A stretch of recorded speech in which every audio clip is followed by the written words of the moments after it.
நாம் நிம்மதியாக இருக்கணும்னு நினச்சிங்கன்னா, அவங்கவுங்களும் மன நிம்மதியோடு இருக்கணும் அப்படின்னு நினச்சிங்கன்னா, நீங்கள் என்ன பண்ணுறீங்க?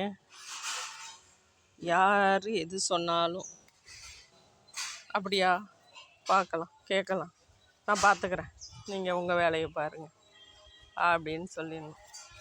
அதே போல் நீங்கள் பணம் கேட்டிங்களா, அவங்க அப்புறமா தரேன்னு சொன்னாங்களாம், அதுக்கப்புறம் நீங்கள் கேட்கவே இல்லையா, என்ன நினச்சிக்கிட்டு நீங்கள் கேட்டிங்கன்னு தெரியல, சொல்லிகிட்டு இருந்தாங்க ஏதோ ஒரு கதை.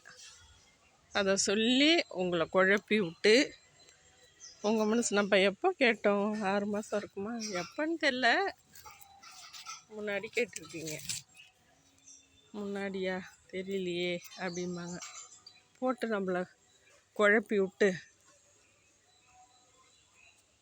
நம்ம நிம்மதியை குலைச்சிருவாங்க. அதனால் நீங்கள் நிம்மதியாக இருக்கணுன்னா சில விஷயங்களை காதில் விழுந்தாலும் கேட்காம வந்துடணும். அதே போல் சில விஷயங்களை கண்ணால் பார்த்தாலும் பார்க்காத மாதிரி வந்துடணும்.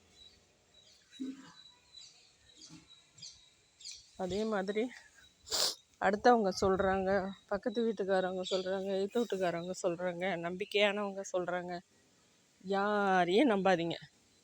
உங்களை நீங்கள் நம்புங்க. உங்கள் மனசுக்கு அவங்க சொல்லியிருப்பாங்க, சொல்லியிருக்க மாட்டாங்க அப்படிங்கிற யூகமே வேண்டாம். யாருமே நல்லவங்களாக இருக்க முடியாது. ஏன்னா அவங்க மனசாட்சியை அடவு வச்சிடுறாங்க. மனசாட்சிப்படி ஒவ்வொருத்தரும் நடந்துக்கிட்டாங்கன்னா அவங்களுடைய சொல் உண்மையானதாக இருக்கும். யாருமே உண்மையாக அந்த காலத்தில் இல்லைங்க. உண்மைன்னா என்னன்னே தெரியாது. எப்போ யாரை குழப்பி உள்ள யாரை நிம்மதி இல்லாத ஆக்கலாம், அதெல்லாம் பார்த்ததும் அவங்களுக்கு அதில் ஒரு சந்தோஷம். அந்த சந்தோஷத்தை அவங்க ரொம்ப நிதானமாக நகர்த்திட்டு போவாங்க. அதனால் அடுத்தவங்க சொல்கிறத கேட்காதீங்க, நேராக பார்க்குறதையும் நம்பாதீங்க. நேரம் வரும்போது பார்த்துக்கலாம், கடவுள் பார்த்துப்பார்.